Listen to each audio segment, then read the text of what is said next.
look at some really cool stuff. Today's going to be about, I would say, we're going to look at the classic trick, but we're going to look at the greatest of all time, not just some okay magic, right, Alex? That's right. These are, if you're into this plot, if you're into this effect that we're about to discuss, I think that all of these are essential to at least know they exist. You should at least watch them, just so you can see the concept. You can see how far this trick can be pushed, and frankly, how beautiful it can look. So I think these are the best examples of this effect. Absolutely. So listen, if you have fun today and you like it, do us a favor, hit the like button. That tells YouTube we're doing a good job. And just go ahead and subscribe to our channel. Hit that little bell. You'll be notified when we go live every day or on Tuesdays and Thursdays. And so let's jump into it, because I noticed just like last week, we literally just did a show about Ricky Jay, and we were just all kind of like crazy about how good the guy was, like epically good. And then here I see again, Alex, you have picked to start us off with Ricky Jay's classic approach to the cups and balls, right? It's pretty wonderful. I think that it's got so many things going for it, because I think it sort of transcends the idea of it just being a trick. He made it into a theater piece, and I think it's a great way to start the conversation. Okay. All right. Let's jump in and take a look. Here we go. Ricky Jay. And let me know if you can see this. Yep. Yeah. Got it.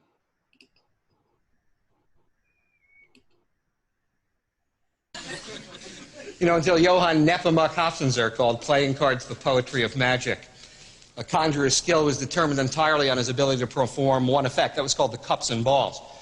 There are many people who tell you it's the oldest effect in the history of magic. And on the tombs of the king Beni Hassan of ancient Egypt, there are representations of Nile magicians doing the cups and balls. I'm not one of those people. I will tell you the game was known to the Greeks and Romans, that Seneca wrote about it, that the earliest iconography in our venerable art, the famous planetary drawings of Ulm in the 15th century, do show cups and balls conjurers. The game has been played continuously for hundreds, if not thousands of years. With your kind permission, I'd like to end my performance this evening by showing you my version of this classic, which I call the history lesson. Yes, the answer is yes, Ricky Jay. You can do whatever you want from me at any time. I will watch and listen, right? It's true. All right. And it's so funny. I think just right before we start to watch this, think back to the last week's show when we were looking at a young 30-year-old Ricky Jay when he was just starting to perfect this sort of presentational style, and look right. How smooth it is now, right? Mm-hmm. In 1584, Reginald Scott wrote the first practical treatise on conjuring in the English language.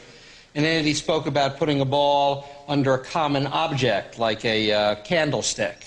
He also said one might use a salt cellar, a bowl, or even a cup, and if the conjurer was clever, he could make the ball vanish and appear almost at will.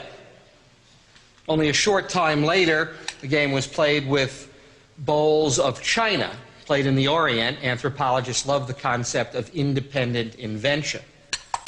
In Western Europe, it was played with cups of cheap metal, like tin, which on occasion had the strange ability to seem penetrable. This evening, I'm going to use cups of spun copper, personal favorites for a reason I will not reveal. One of the things I love about this game is it independently exists in the genre of the gambler as well as the magician. This is a scene you may remember as the old three-shell game. On the English race course, it was called thimble rigging. In the language of the hustler, it might be known as the hinks, the dinks, the blocks, or the nuts. The idea that you'd either put a ball or pretend to put a ball under one of the cups, but the ball would appear where it was least likely. Once again, if I place the ball over here and I move this, moving these cups, you might think the ball was here, but it jumps to over here. One last time. This is why people have been known to lose houses and even clothing playing this little game. One last time, if I place the ball here and move that to here, the ball now jumps as well. Now, a conjurer would do this in a slightly different fashion. The conjurer would take the object, put it in his hand, make it vanish using a magic wand. Conjurers also cheat. They use many of these. Actually, the game was traditionally played with 3 cups and 3 balls. I'm going to show you an actual sequence of events from a 17th century bestseller called Hocus Pocus Jr. Those hands, man. Look at those hands holding that wand. Mm-hmm. I just here I got to reshare it, but I just love that. I love that whole opening sequence. I know it's about to take off here, but what a wonderful opening sequence, though, right? I mean, he just basically did the 3 shell game with the cups and balls, and then all of a sudden there's all those balls. That's a pretty great way to start that trick, man. Yeah, it really Totally. is. Okay, here we go. Let's continue.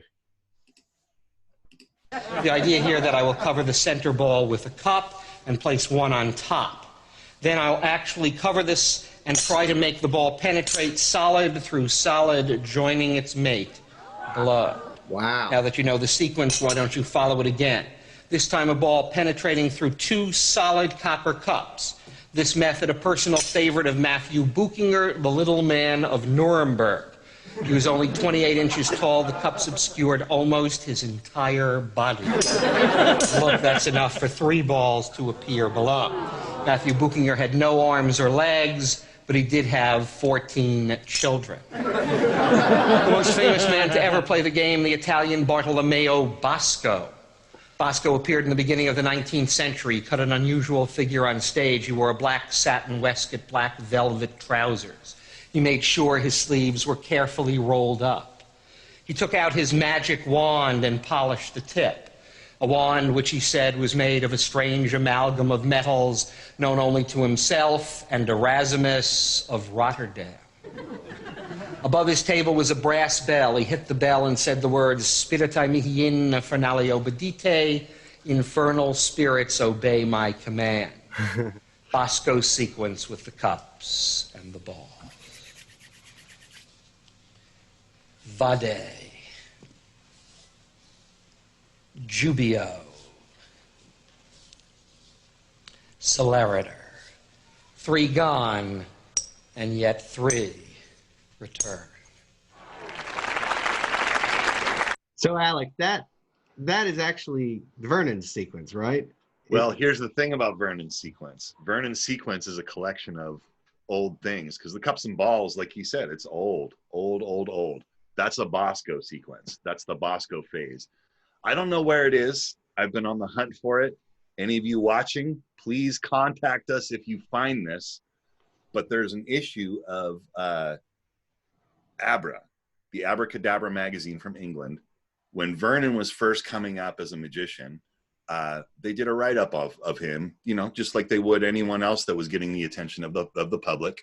Made it to England. They did an interview with him.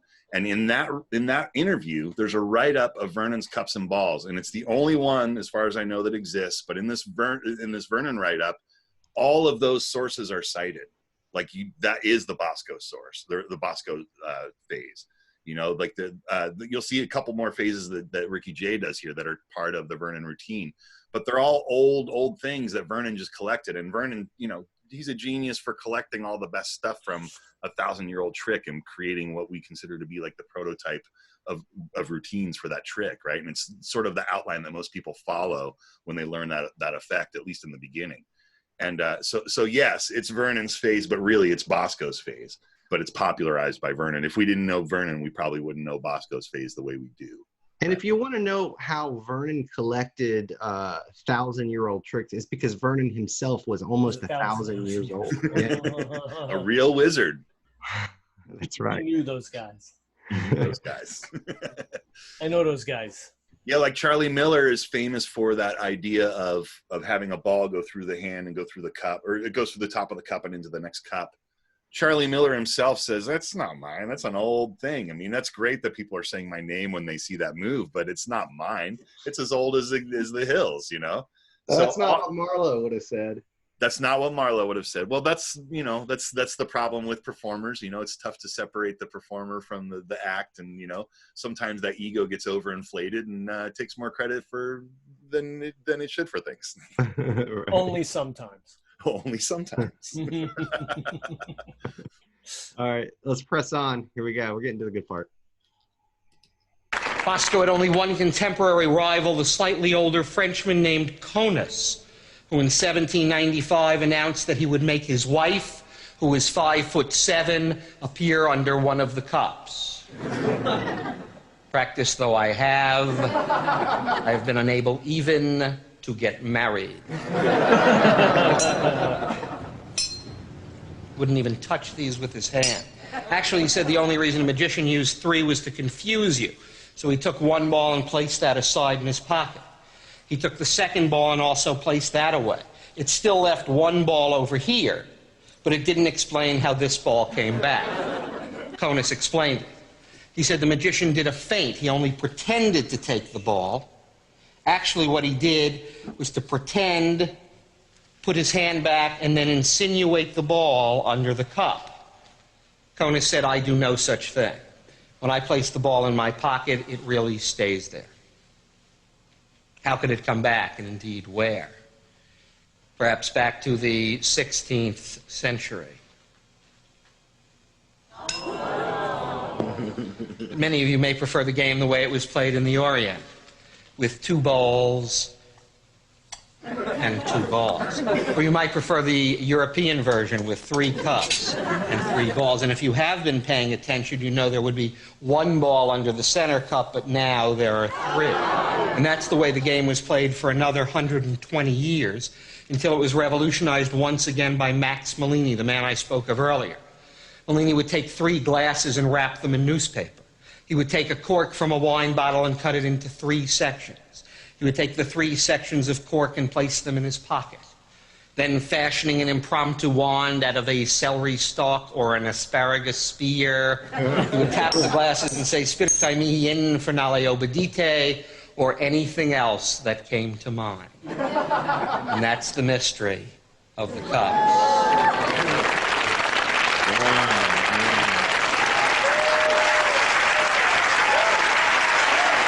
Wow. Yeah. Booyah. Killer, right? Yeah. Just killer. Totally. Killer.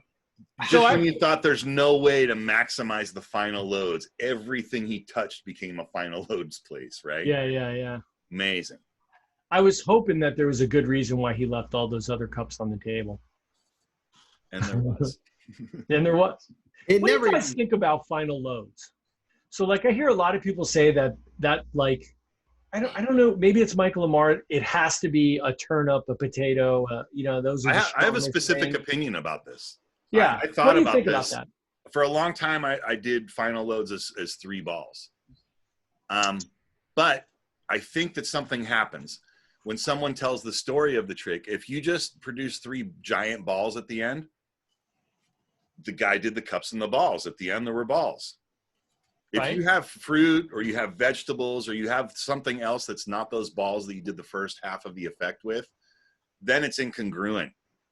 Because then the story is, he did the cups and the balls, but then at the end there were lemons and potatoes and apples. I don't know how it happened, right? And I think that right there, because it elevates the effect, that's the reason to use all those other objects. And So, when I realized that energy came out of it, I switched and I never went back. So you're just simply saying it should be something different than the balls. It should be, well, something. It doesn't. It could be a balls. lemon. And I'll say this: I've seen people that do like lemons and fruits and vegetables, but they also produce another giant ball. I think that's okay too, just as long as you have something in there that's incongruent, right? Because it doesn't belong, and then that becomes part of the story. And it's like you got hit in the head with a bat at the end of it. It's like like the train fell off the tracks. You know what I mean? But it was so magical, and I think that elevates the whole thing. And because of that, I changed and never went back. Yeah. Someone mentioned John Mendoza producing a drill bit. That's pretty awesome. Great. Forgot if it's the end of the cups and balls or his chop cup routine where the whole cup is just filled with pennies. Nice. And it just dumps all over the table. That's great. Yeah, it really is awesome. Martin Lewis has a dice routine that he does, and he has like a dice cup. So it's sort of a chop cup mixed in with these dice happenings, right? And then at the end, he lifts the cup and it's full of mini dice, and he knocks them over all over the table, and it's just mini dice everywhere. Yeah. I thought that was a pretty great thing too. Yeah, that is. And then pretty there's the awesome. Alex Elmsley one, right? He's got that loose load where it's salt or sugar, right? Oh So my every God. cup is full of sugar, and it's just like a big mountain of salt or sugar at the end. Really smart, and it's all in the mat, right? Like all these loads are like built into your performing surface, so there's nothing on your body, and then you're just, it's all an illusion that it's been in the cups, and you're dumping them cup to cup, and all of a sudden there's just this mountain of stuff, and where did it come from? Yeah, it's great because it's taken that idea of, a ball vanishes, it appears in this place, or they jump from place to place, which is a great effect if you present it right. But then when you can go off in the left field and do something that's just like not that, and they go, what is happening? And it's like you're bending reality. I think then that, that's it. That's the juice in that trick, right? That's when you're hitting the sweet spot with that trick. That's when you get Nate Myers asks, or he says, yeah, I assume he was using a combo cup set in that routine. Yes, I assume so as well. Yeah. I mean, yes. Yeah, I've actually deciphered the Ricky J routine, worked out the moves.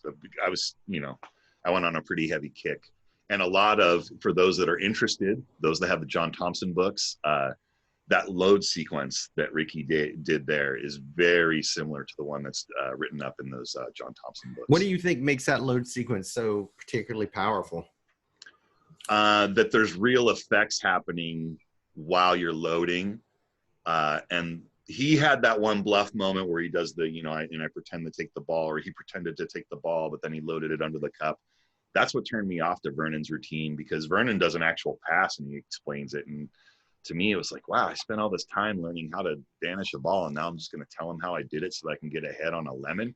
I don't think so, and it turned me off to the whole thing, and I sort of put it down. But those John Thompson books, there's two things in John's routine that sort of lit my mind up. And you can go back and watch the Afternoon Astonishment that we did, where we actually watched John's cups and balls routine, right? In that routine, the very first phase is the Malini. It's just known as the Malini phase. Like we were talking about, all of Vernon's phases and so forth. The Malini phase, the only person I've ever seen do it is John. And in those books, that's the first time I've ever seen it written up with all the subtleties and so forth. But you can see John do the load sequence there in that TV show that we watched from Canada from the 70s, right?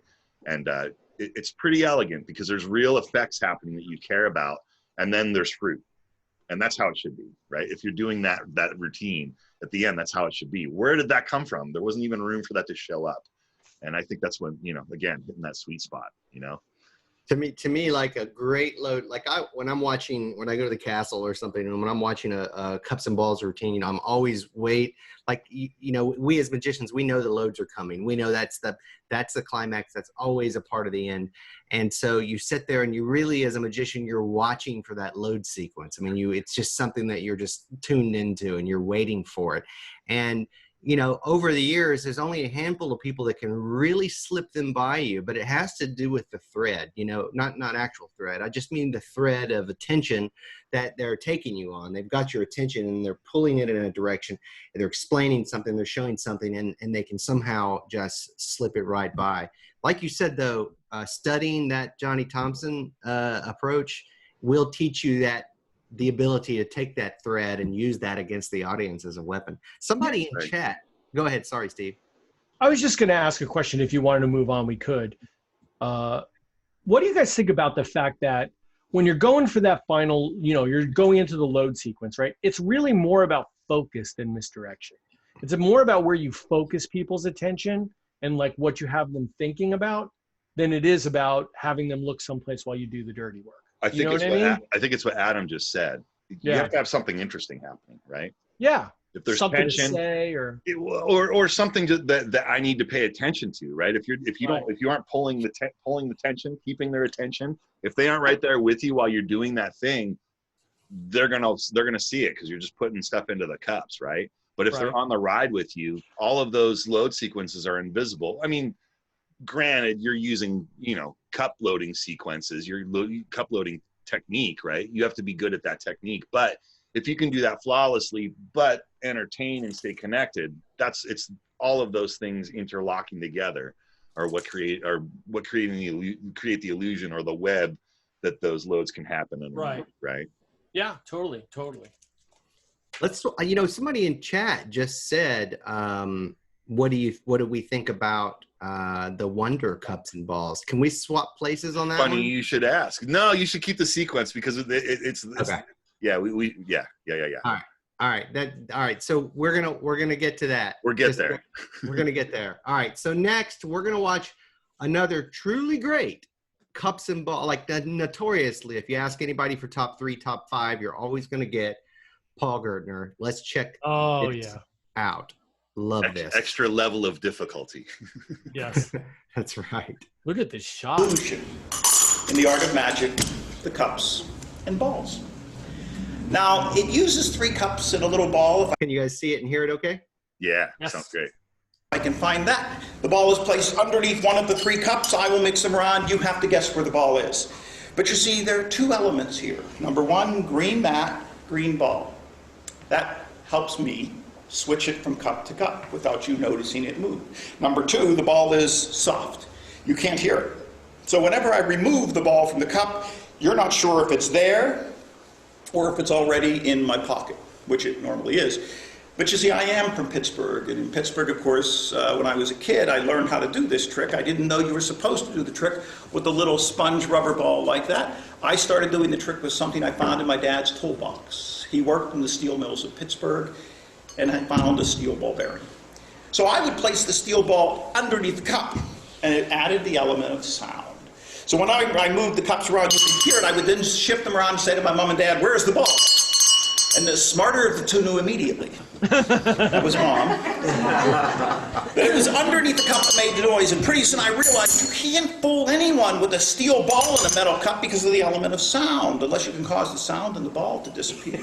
And to travel over here inside the That's a great little sequence. that's what it right looked there. like the first time. I'll do that again. If you watch the ball, take a guess. Steve, which cup do you think it's under? I think it's the middle. Absolutely. Good call. No matter what you choose, you're a winner.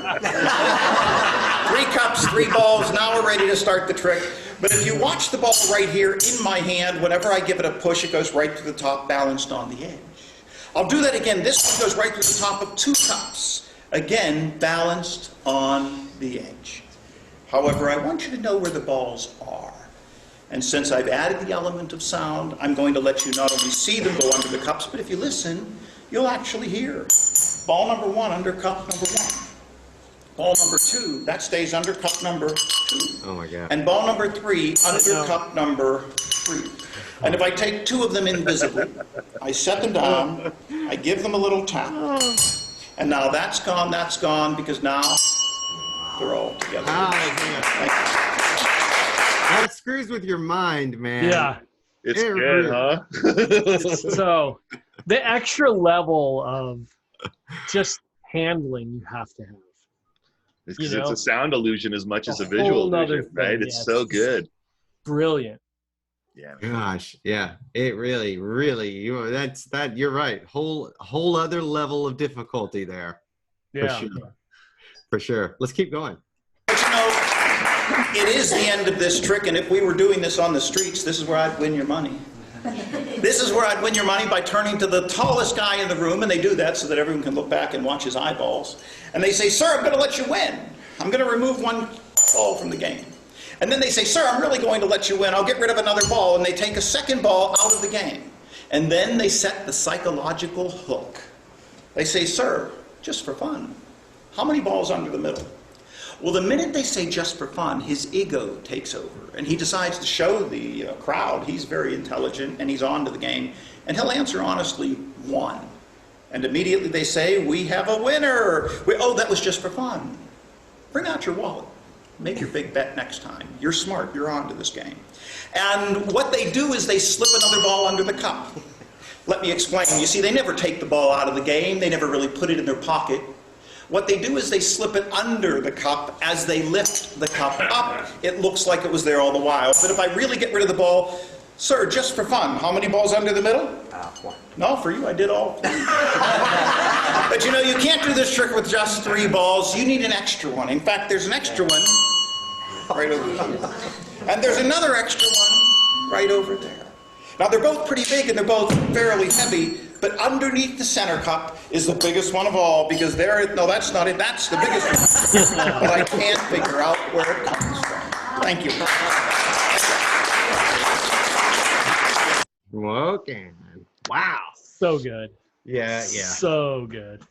Yeah, and you're also watching, 40 years of him doing that routine. It's even better total muscle memory on the whole thing. And it's even better presentation-wise than, when he did it for John Carson. He's on Johnny Carson's show, Tonight Show, and he also did it on Penn and Teller, and I think that is even a little bit more polished since then. I think he's really found every little moment, and it's clear that he's still working on it and still, What happened when he living and breathing? What happened when he did that on Penn and Teller? Oh, did he fool them? I don't think he fooled them with that. It was more like they let him come and do his show, and he was just showing stuff that. Was it one of those where they just had guests on or whatever, and they just performed, and it wasn't really a. No, you know what? I think he had another. Now that I'm thinking about it, I think there was another element. There was some other thing that he added to it that he was trying to fool them with, knowing that they had seen the first part and that they probably had the book, right? Because how how ridiculous is it when people try to do that routine? It's like, but where do I get ball bearings so I could do a cups and balls routine like Paul Gertner? You know what I so appreciate about it's the little touches you appreciate about that Gertner routine. But one thing is that he makes sure he's covering everything. Yes. That's what it was, Ron. Ron totally nailed it. He produced a soda at the end, so he had one extra thing that made it so it was like he could actually fool Penn and Teller. Yeah. Oh, okay. Got it. Good pull, Ron. Yeah, good pull. Good pull. All right, so you asked about this earlier. Let's do it. Let's look at the Tommy Wonder classic cups and balls routine. Is this your favorite? Alex, is this one your favorite? This is one that I've been studying for 20 years.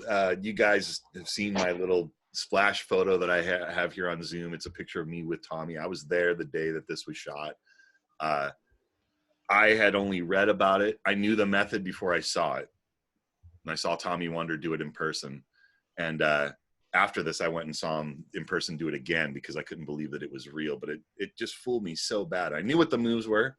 I knew what was coming. But there was no way I was ever going to see any of the dirty work because Tommy is just such a master, or was such a master at this, that I think that this is probably one of the finest examples of cups and balls that there is. And I'll tell you this, I picked it up again recently because I feel like I'm good enough at cups and balls that I might make progress on it if I study it now. So when people watch this routine, I feel like saying to them, you are so screwed. Like, all right, get ready. If you're watching this right now, you're so screwed. You're about to get messed up. Here it comes. This one, it involves two little balls. They're both exactly the same. Especially. And two metal cups. Good, strong, solid metal. Although this one can go through this one and this one can go through that one, but that's not important. These cups are only meant for covering the balls. Because if I cover the balls like that, I cannot touch them anymore. Because the metal, it prevents me to do that, no? There's a cup over it, you can't touch it. Unless you take it through the tops of the cups, but that's the weak part. Yeah. What about that, huh? What about that? I'll show you how a little ball can come underneath this cup. Here we go. Oh,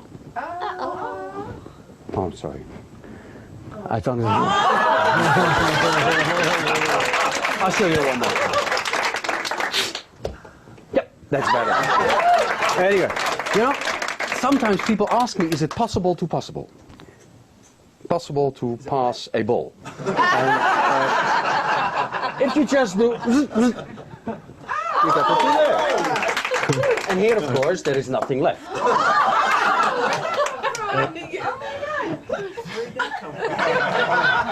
No way.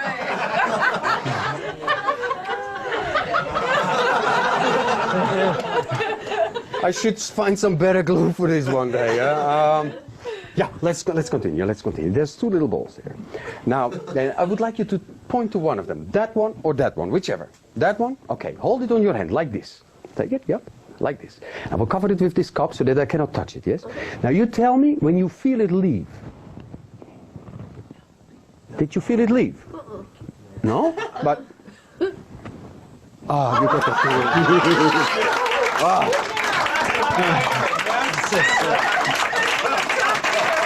You don't even try, man. It's pretty hopeless. It's pretty hopeless. Slick.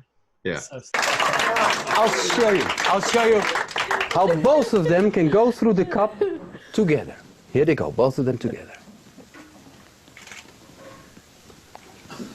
I love this part. You know why they don't go? The cup is already full. Where's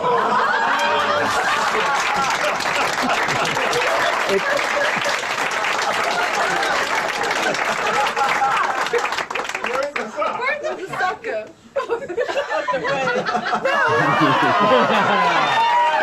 That was you that did that. Yeah, that was you. Yeah, right? Boom. Home run. That thing Home goes run. by fast too, doesn't it? Yeah. Like that, it's over so quick. And it's not like a lot of special things, effects. It's like special effects in real life. Like every one of those effects, you're like, what? How? So good, man. I appreciate that routine of all of them. You know, just in terms of him taking the traditional plot and he's not using steel ball bearings. He's not even using lemons. He just turned it on its head. He just changed the moves. He changed the structure. He's still using the classic approach to it, but it fools you. And he's using all of that technology that he breaks down in the Books of Wonder, right? It's not misdirection. He calls that a misnomer in those books, right? It's direction of attention. I'm making them look where I want them to look at every step of every point in the routine. And that's what's making that thing really tick. And until you understand those concepts, a routine like that is just going to be transparent if you try to do it in front of people, right? That's the sign of a master.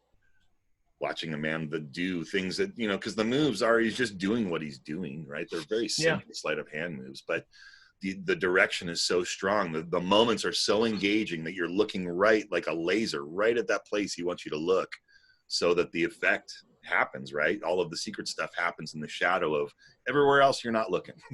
Anywhere else you're not looking, right? It's I think that is my favorite of the Cups and Balls routine. I love those other routines. I think that they're really wonderful examples. And like I said, if you're studying this routine, look at all of these just so that you can see what's possible, just so you can see, what the bar really is, how high you can go, and then shoot for the stars. Let me ask you this. One of the things that I love about Tommy Wonder, and tell me if you see it this way, is that he's in control of the magic, but sometimes it does stuff he doesn't know what you know what I mean? I think that's a powerful tool he's using to make more magic happen. Exactly. So sometimes he's in 100% control of it, but then something just happens sometimes that he wasn't really counting on. And it's not really a mistake. It's just, hey, I don't have full control over this thing. Right. You know what I mean? It's just happening all the time. Yeah, I think it's leading them down the garden path. Yes. Yeah. Oh, it's just part of the whole fabric of the whole thing, His final loads were both mistakes in that sense, right? Exactly. Both of them, every time the load happened, it was like, what, how did this happen? Oh, wow, magic is just happening everywhere. And I think it takes a guy like Tommy Wonder who could easily come off as being like aloof and just, and it makes him very likable and very more like us if, as an audience member, you know what I mean? Mm-hmm. Well, I think you have more to like have somebody that. in the audience. I'm sorry. I think you have to have that in any good magic presentation. You have to have some sort of self-deprecating moment where you knock yourself off of a pedestal so that you're just one of them. You're just like them. And if you don't have that, you're in this lofty position and you're Magic Man. And I think that there's a disconnect. And until you knock yourself down and bring yourself down to the level of the people that you're hanging out with, that you're performing with, you have a separation like that, and I think it's important. If you want them to, especially with magic like this, you need them to connect with you, and you have to bring yourself down to that level, or else they're never going to go on that almost like fairy tale ride with you, right? To be able to experience those things that shouldn't be possible. Yeah. So if you're like a beginner in magic and you're just watching this today and you're like, ooh, I want to do the Cups and Balls and I want to be as good as Tommy Wonder. Like, let's just put it out there. Like, it's going to be a little while. Mm-hmm. Like, I think you should approach, a beginner starting with this trick should approach the very standard classic material first. Cause it's just like Alex said, like trying to duplicate or master what Tommy Wonder is doing is not about the moves. It's not about the mechanics. It's about the layers and layers sitting on top of that. William Neagle said, I love that he asked or said that the guy to his left loaded the cup with the bag. That's pretty funny. Yeah. Well, he didn't know how the magic was happening. It must have been you, because that shouldn't be there. Another great example. And there's so, through the years, it's great that you started the show today with the Ricky Jay thing too, because Ricky Jay really is historically looking at the trick, and everything Ricky said was true. 90% of it was true, right? Some of that was definitely malarkey, but showbiz. Malarkey. Show, that's right. But what I like is that you can watch Cups and Balls through the years. You can watch its development through the 50s, the 60s, the 70s, and the innovations in the 70s and 80s that came out as magicians started to release their own personal take on the routines. And then as it's developed into the 90s, and now even in through the 2000s and where we are in 2020 today, people have all kinds of different approaches to Cups and Balls. But it's very helpful to go back and watch what we're going to watch next, okay? Because you're going to get to watch a very classic approach to this whole setup. And we're going to let the one and only master himself, Rene Lavande, show us how. We're on a kick with him. Let's do it. This is like He's a best awesome. of. This is a best of today for sure. He's so awesome. All right, here we go. Beethoven con 4 notas logra un segundo movimiento entero de una sonata como Claro de Luna. Pero para escribir eso hay que ser Beethoven, porque no es una simpleza, es una cosa simple. Bueno, yo no soy Beethoven, pero esto tampoco es una simpleza, es una cosa simple. 3 migas y un pocillo. 1, 2, in the pocket. Y siempre tengo 3.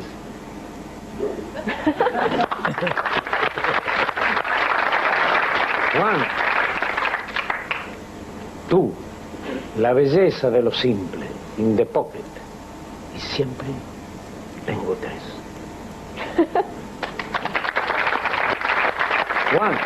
Just think about how beautiful and simple that is. You know? Señora cámara, tú, in the pocket, y siempre tengo 3. 1, 2, in the pocket, y siempre tengo 3. 1, 2, al bolsillo, y siempre tengo 3. Mira, 1, ¿quiere ver, señora cámara? 1, slow. 2, in the pocket, slow. Y siempre tengo. Now, it's crazy because we're taught from a very young age that you're not supposed to repeat the same trick, same effect, same thing over and over and over again for an audience. Why can Rene Lavande get away with that and make it so beautiful and simple? Because that technique is so flawless, there's nothing to see. That's what it is. Yep. That's what it is. All right. Toda la noche. Mira. 1, 2, y siempre tengo 3. Mira. Señora cámara. 1, 2, y siempre tengo 3. Oye, un chino en el siglo IV después de Cristo, el chino Lipo, gran poeta, dicen que jugaba con 3 migas mientras recitaba sus finos poemas. Debía ser algo parecido, nada nuevo bajo el sol. Me gustaría recordar la poesía. Sí, decía: tomo una botella de vino y me voy a beberla entre las flores. Siempre somos tres, contando a mi sombra y a mi amiga la luna. Cuando canto, la luna me escucha. Cuando bailo, mi sombra también baila. Terminada la fiesta, los invitados deben de partir. Yo desconozco esa tristeza. Cuando marcho hacia mi casa, siempre somos tres. Me acompaña la luna y me sigue mi sombra. Pero me gustaría repetirles la poesía, porque quizás no la escucharon por descubrir el juego. Terminada la fiesta, los invitados deben de partir. Yo desconozco esa tristeza. Cuando marcho hacia mi casa, siempre somos tres. Me acompaña la luna y me sigue mi sombra. Thank you. Thank you, sir. Thank you. Come on, dude. Come on. Yeah, you gotta love that, right? Come on, give me a 1, you guys. You gotta love that. It blows me away every time I watch it. And I've watched it so many times. And even when you start to have an inkling of what's happening, then he starts throwing things away. How's he getting ahead there? I thought I understood what was happening. You know, I asked you that question earlier about why he repeats the same phase, and it just occurred to me that he might be repeating the same exact phase with the same exact sort of handling, just so for that ending. Just for that ending. It might be just for that ending. That is what it's about. He's training you to go down that garden path, like Steve said earlier, right? Then he's going to turn the hose on. My favorite thing in the whole world. I do it to my dog all the time now. Aw, that's a little dog. It's a full grown puppy.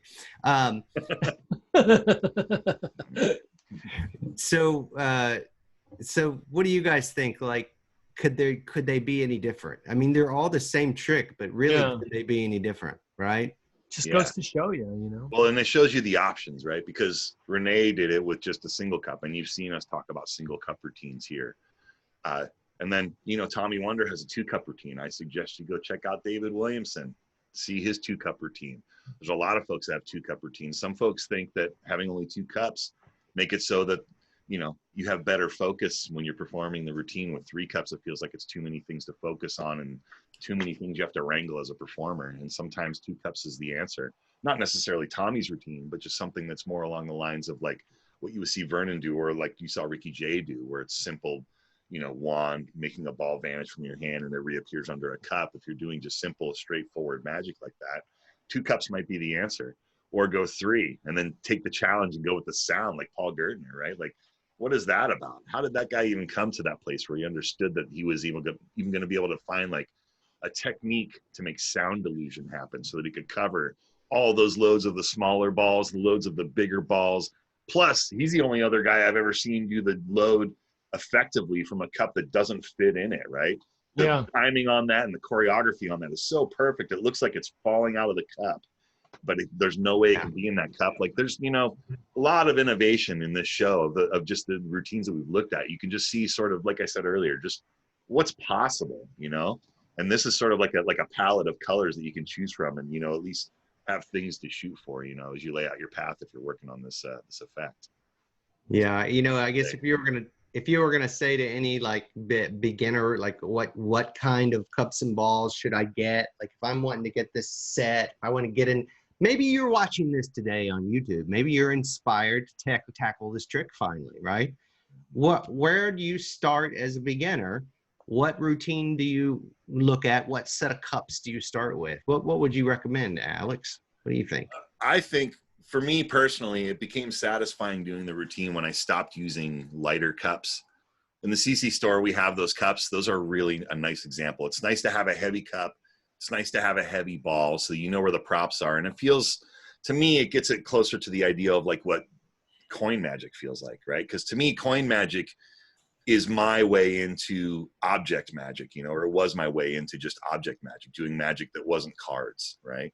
Right. And coins, they're heavy things. And I think it's the best coin magic is when you have a big, heavy coin and people know it's a big, heavy coin, because it eliminates room for manipulation. They know it's a real object. And I think the more you can have heavy, sturdy objects when you do it.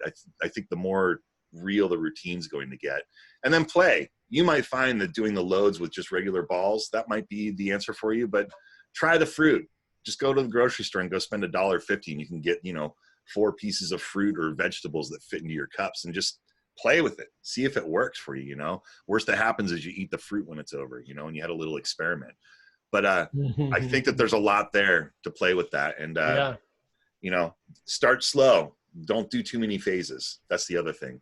Try to keep it concise, because the reality is it's an old trick. It's an antiquated trick. And I think that the key to it is being able to keep it interesting. And if you have less phases, I think the more interesting you can keep the whole thing, and then get into the loads, right? If you do a phase or 2 of like manipulation, then you get to the loads, or maybe 3 phases of manipulation, you get to the loads. I think that's a nice tight routine that'll get you basically out on the streets doing the thing for people, so that you can see if it works for you, and then where the other avenues are that you can expand and do the thing with. But it's a process, it's a way of being with the cups and balls. I don't think it's like I'm just going to go pick it up and go do it this weekend. I think it's, it's a whole thing. It's like a way of being in magic, right? It's a path of discovery for sure. Yeah, those little plastic cups with the pom-poms from Adams are very deceptive. They make it seem like it's going to be simple. Right. It can. You're right. And speaking of which, when we had Chris Korn visit and do a lecture here at Conjure Community, he showed us his version that he does at parties all the time. He doesn't even use cups. He just uses like cups out of the cupboard. It's not even like a cups and ball set. Right. Great. Right. That's a stellar routine. Good call. Rolled up napkins. It's really worth checking out. It's in the back room. Just go look up Chris Korn. He's got an entire great lecture in there for the people who are members.